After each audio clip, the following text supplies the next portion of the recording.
সারা দেশে বাড়ছে সব ধরনের জ্বালানি তেলের সংকট। বাজার স্থিতিশীল রাখতে দেশের বেশিরভাগ জেলায় ফুয়েল কার্ডের মাধ্যমে জ্বালানি তেল বিক্রি শুরু হয়েছে। এদিকে তেলের অবৈধ মজুদের বিরুদ্ধে অভিযান অব্যাহত রেখেছে প্রশাসন। প্রতিনিধিদের পাঠানো তথ্যচিত্রে আরও জানাচ্ছেন ফারিয়া হাফিজ নিঝুম।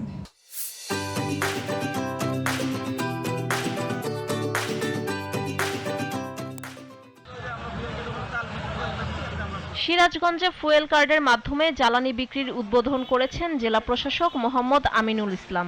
বুধবার সকাল 11:30টায় শহরের পার্ক ফিলিং তেল পাম্পে আনুষ্ঠানিক উদ্বোধন করেন তিনি। জয়পুরহাটে জ্বালানি তেলের পাম্পগুলোতে দীর্ঘ লাইনের চিত্র দেখা গেছে। বিভিন্ন পাম্প ঘুরে 200 টাকার তেল পেতেও হিমশিম খাচ্ছেন মোটরসাইকেল চালকরা। চুয়াডাঙ্গায় নতুন নিয়মে সরকার নির্ধারিত ফুয়েল কার্ডে বিক্রি হচ্ছে জ্বালানি, তবে কৃষকদের জন্য রাখা হয়েছে বিশেষ শিথিলতা।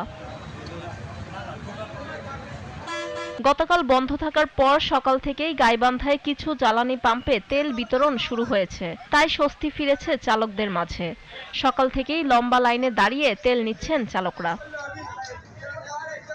ভৈরবে গত 2 দিন ফিলিং স্টেশনগুলোতে জ্বালানি সরবরাহ বন্ধ থাকার পর বুধবার ট্যাগ অফিসারদের সহযোগিতায় 500 টাকার পেট্রোল পাচ্ছেন বাইকাররা।